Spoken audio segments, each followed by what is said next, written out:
What's up, everybody? My name is Kyphxr, and welcome back to Kult Rising. We have actually made quite a bit of progress since the last episode.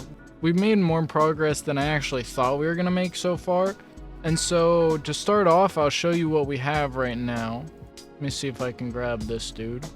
So, if we open this up and we add a couple drones, you'll see that I've successfully added the drones to the save system. So if we bounce back here real quick, that'll force a save. And then we can head back into the level. And you can see we now have 3 that spawn. And so I haven't set the spice or the building materials to the save system, but the drones are now successfully collected, and I figured that was the most important part of it. So that was the variable that I wanted to get saved first. But we've added to the map a little bit. I actually don't remember what was here. It's kind of hard to show in this view, but we have added full functionality to the navigation menu, which we've now updated. And so these sites aren't built in yet. Eventually we're going to have multiple sites, and like I said in the last episode, I'm going to set this up to populate based on however many you have unlocked. So you really won't see like 7 here that are unusable. You'll just have whichever ones are usable. But if I click on this, you'll see it'll teleport me back to the base, so you don't have to worry about getting back if you come all the way out here in the base camp. But the AFK amount for your VEC increases depending on how many ants you have. It's actually 1 shorter than it should be. I need to fix that. It should be at 3 right now. But the clicker game, I need to set up the upgrades for it, but the base functionality of the clicker game is pretty much completely finished. So you have the drones, which you can use, which are one source of, they're pretty much a completely AFK source of income. And I'm going to add an upgrade system for them soon. That's one of the next things that I'm going to be working on. And then I also need to create a more complex upgrade system for the clicker. But for right now, you can see the basic functionality works. I can upgrade the clicker, and then I'll get more for each click, which is all pretty basic. But if you watched the last episode, you'll notice that there are a couple more things on the HUD that weren't there last time, and you can see everything's kind of just thrown over top of itself right now, and I need to clean up the HUD a little bit. But we've been working on implementing the full RPG HUD into this game, and so I think initially what the plan was that while we were in early access and for the demo version of the game, we were going to use this as the sort of hub and then just add more doorways, and you would be able to go through and bounce between pretty much whatever different game modes you wanted to try out, things like that. And I am going to still leave this level here, especially because it's so empty. It is not at all resource intensive, and so if you're on a lower end machine, this level will be a lot better to use as a sort of hub. What I think the plan is now is we're pretty much not gonna scrap this. Like I said, it's still gonna be here, but the functionality of this level is pretty much gonna be replaced entirely with this level 7 of the backrooms here. And so when you enter the level, you'll enter in the idle game like this. And so you'll have this, and I'm planning on building a sort of EVE Online style system for this too, where you'll have like underwater subs that you can send out. I haven't worked out fully how that's going to work, so that is something that I am working on at the moment. But the feature that I'm actually was way easier to add than I thought it was going to be. I thought this was going to be super complex, but you can switch now back and forth between your player and the base view. And so I've added the sidebar to the inventory here, so you have access to all of this stuff while you're in the character. I hit the wrong button. So while you're in the character, you now have access to all of this. I haven't built out all of the features for this. I'm going to be doing that. You can see you can turn the navigation menu on and off. This is your, oh, I can't move that one. This is your achievements. This is the stats I need to change these icons. Obviously, we're not dealing with like ores anymore, or at least not in the same capacity.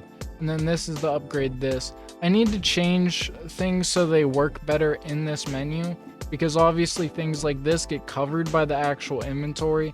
Same with this, and so I need to reorganize how the inventory menu works.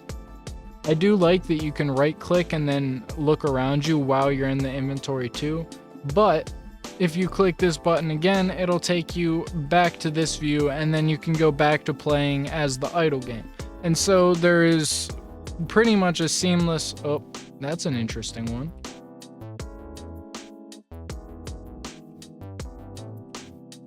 Okay, so I need to fix that.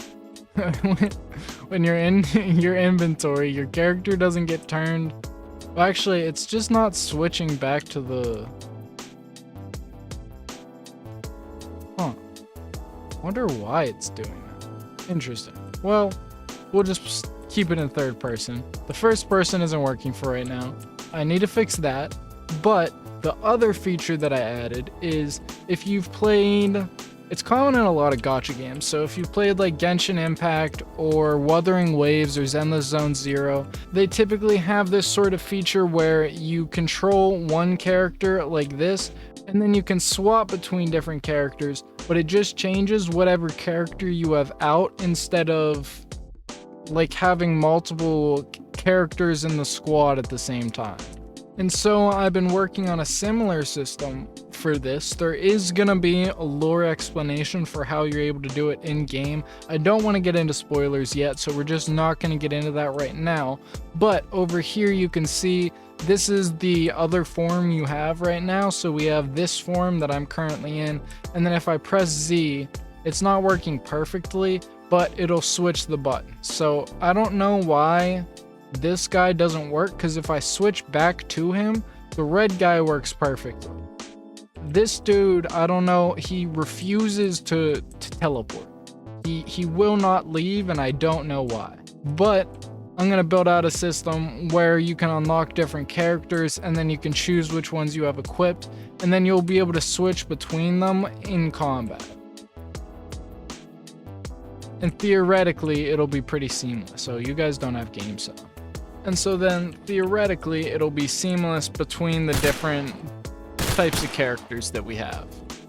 But if we come back to here, there is a little bit of lag. I need to figure out why it's lagging on the Switch. There's something happening here. I think maybe the post-processing effects are getting stacked or something. I'm not sure, but we've added the lift, and so now you can go back up and down. Obviously, it's basically just teleporting. I need to set it to actually like slowly move down.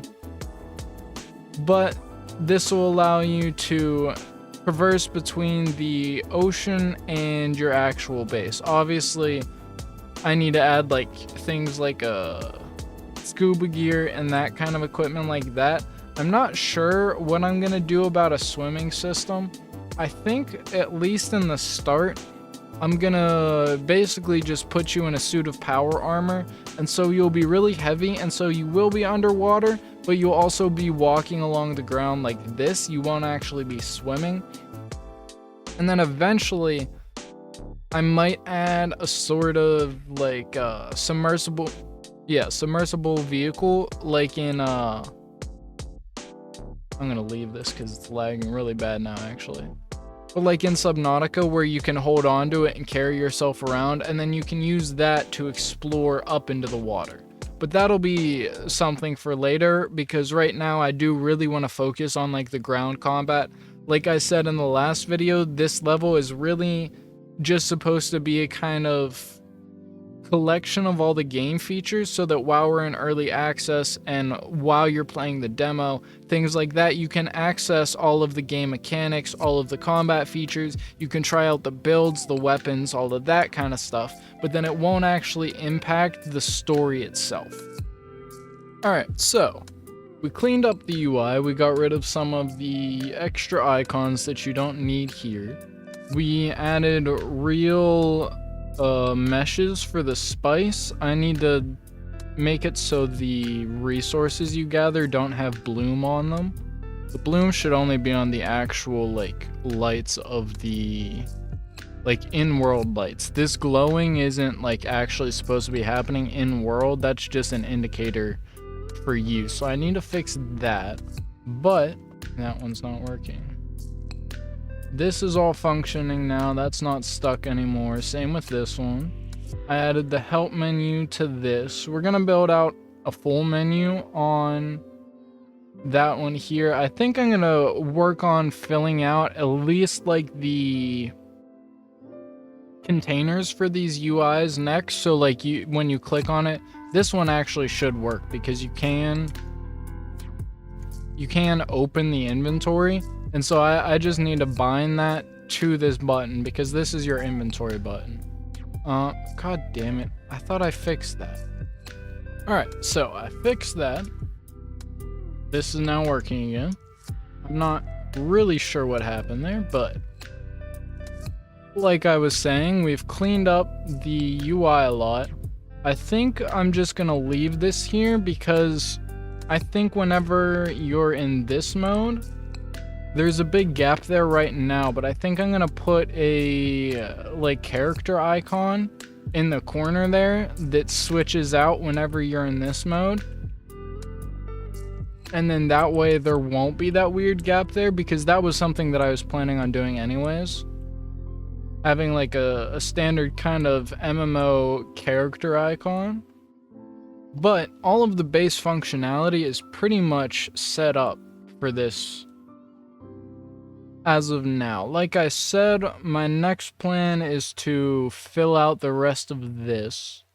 And then beyond that, I'm not sure. We probably do want to hide the hotbar while we're in this mode, but it's not a huge deal at the moment.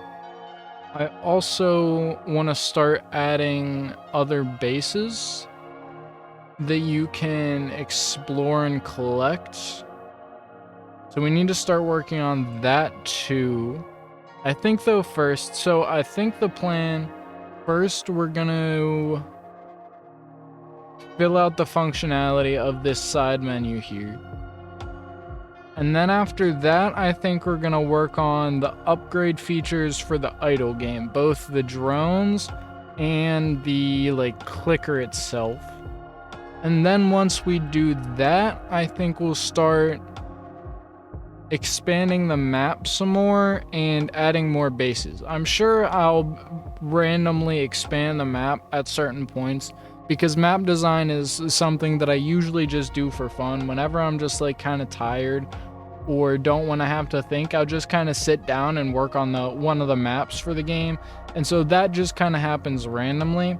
But in terms of like focused work, I think those are the two big things. The UI here, and then the progression system for the idle game. Then once we do that, I think I'll start working on... Oh, I still need to fix this. Once we do that, I'll start working on having some dungeons that you can run through in the first person. I need to add the doorways for at least the horrorcore level and the dreamcore level. That, or I need to build the levels like organically into this one, but I'm not sure how well that's gonna work. So I think I'll probably, I mean, I definitely could do the horrorcore one pretty easily. But I think that's pretty much the plan for right now.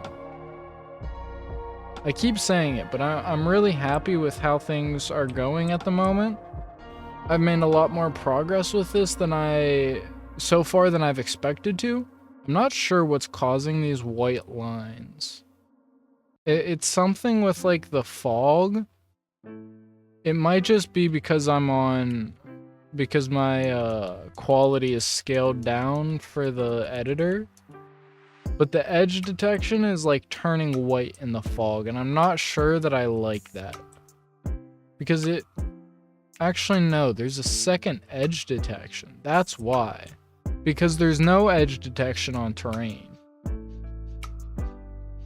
I wonder what's causing that. because these chains here are on a custom render depth, so that's why they don't have the outline, but they have this weird outline.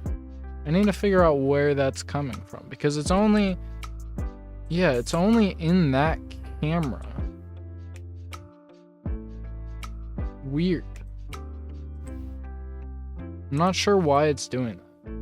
I also want to smooth out the locomotion system a little bit. I'd like to like have at least some sort of like parkour area around here too. Almost as like a callback to like old Minecraft spawns, because like I said, this area is sort of meant to be a hub.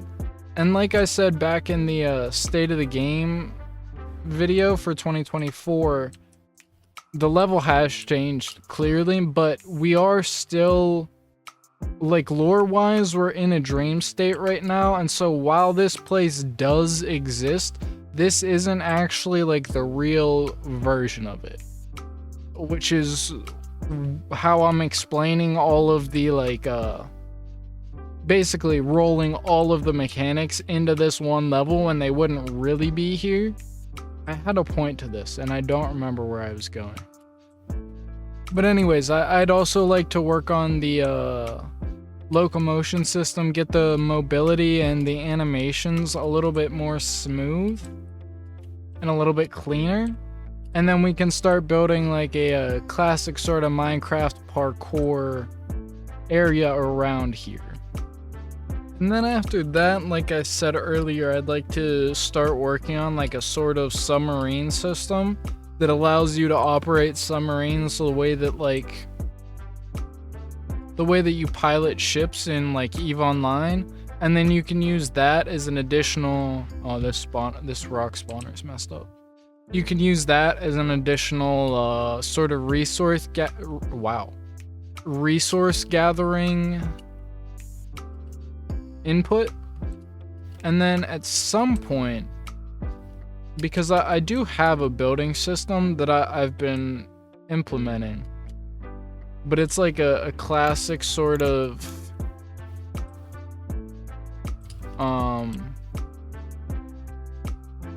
like survival building system, something like Rust or like Power World, Valheim, those kind of games, because I really like those building systems. So I think I'm gonna have a second sort of building system. That one will be available here. Like I said, all of the intention for this level is to have all of the game mechanics available, so you can pretty much test everything out. So you will have that standard like Rust base building, but then I also want to build a system that's something like almost like a cross between like Frostpunk and Halo Wars and Clash of Clans, if that makes any sense to anybody besides me. But that's something that'll probably come a little bit later down the line too. I might start working on getting like basic structures set up. But this level, like when I originally made this level, I don't even remember what was my like initial plan with this. This was just meant to be like another mini game. I guess it was meant to replace the space clicker and make the idle game like fit. But now the idle game has like it's fit so well that the idle game is like built into the world itself. And obviously this isn't like the core area for the main game. That'll be in SCP-X3008, but I don't know. I'm honestly at this point, I think I'll probably just like whenever we move over to the full game, I think I'm just gonna basically port this entire level into that new map and just use that other map.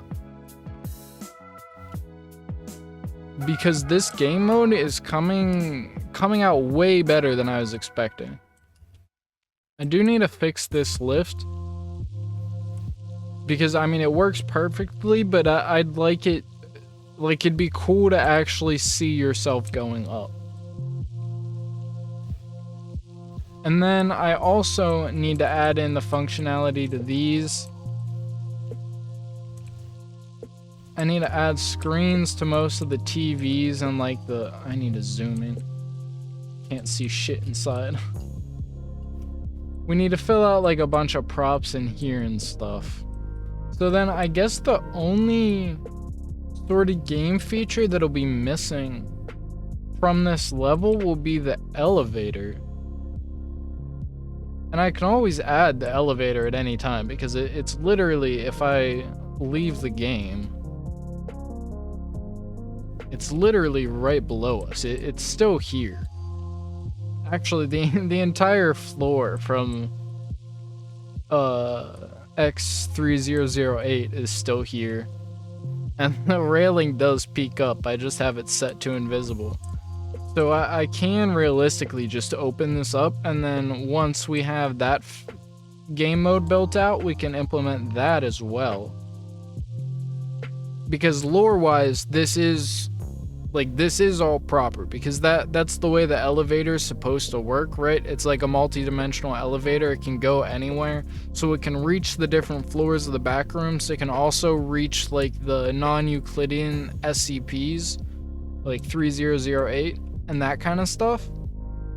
I also need to add some sort of ambient sound design for this level, right? Because like the point is for it to be an idle game, and so if it's totally silent, it doesn't defeat the point, but it misses out on a lot of like the opportunity of it. And so I haven't been calling the game a horror game very specifically, because I don't think it will like ever be enough to be, well, the reason that I don't think it'll really be a horror game is because kind of one of the design pillars that I have is similar to like The Division, where everything's kind of replayable. I like grindy games, I like grinding for loot, and so that's kind of what I'm designing here, is like missions that you can replay and get better gear if you want to keep playing, or you can just play through the story, either way. But because of that, it's almost pointless to make it into a horror game, because horror relies pretty much entirely on the unknown, and once you've played through a horror game once, obviously it becomes way less scary the second time through. And so when you're playing a level over and over again, it's basically completely pointless to make it like outright horror. And so it's definitely gonna have horror elements. It'll definitely have a lot of horror imagery, the kind of monsters and stuff like that, but it's also, realistically, it is also like a power fantasy RPG, and so because of that, it's kind of difficult to both give that power fantasy as well as be scary at the same time. And so I think there will be like mini games that can definitely be classified as horror, but I think the game itself, I don't know what you would classify it as. Like, honestly, I think the closest thing you could classify it as is liminal, right? Like, that's what I've been calling it, a liminal RPG. Because, like, if you need to put it in, like, one singular classification, that's probably the closest thing, but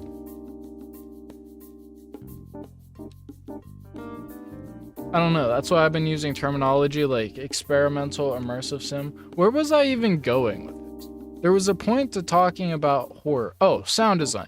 So the point I was trying to make is I don't think the like sound design and ambience and music will be necessarily creepy, especially in this part. It'll probably be more calming, despite being in the back rooms and despite some of the like megalophobic and thalassophobic things like this.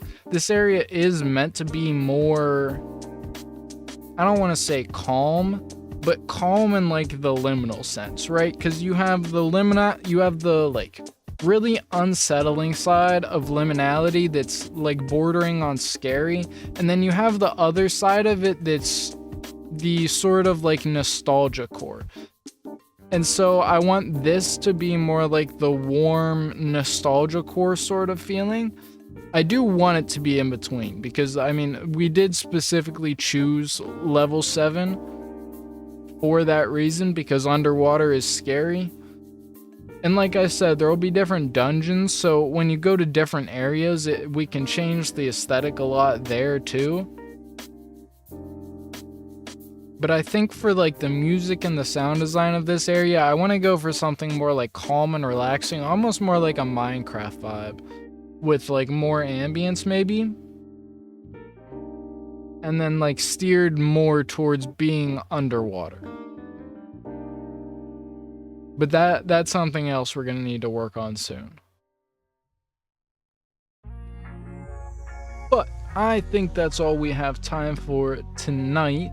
We have been making quite a bit of progress.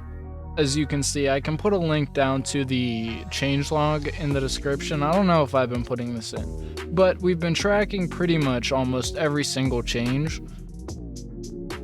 and update that we've made since almost the very beginning. I started taking notes on the 23rd, and so I did technically miss the first, what is that, week? But I mean, that was however many months ago. And so we've made really good progress so far. The early access will be out within a month. I'm going through the Steam process right now. That just takes some time. But I think the game's pretty much ready to release into early access. And then, like I've said, as we push through bigger updates, we're going to be incrementally increasing the price. I'll switch back to this so you guys have something to look at. As we push through patches, we're going to be incrementally increasing the price, but it'll probably be like a good 6 to 8 months before we actually hit that first price increase. So we're going to be launching into early access as free to play, and then after like 6 to 8 months, probably somewhere around there, we'll push it up to, I think, $5. And I think we're just going to incrementally increase it by $5 until we're at the $20 mark. I'm not sure if we'll go beyond 20. I'll probably cap it at 20. Because despite the amount of content that I have planned for this game, it is still an indie game. It is still a solo dev project, and so I do want to try and keep the price low. And so we're going to be running sales a lot as well. But thank you everybody so much for watching. Please remember to like, comment, subscribe, and share for more. Check out the second channel for the scripted, more informative content, and I will see you next time.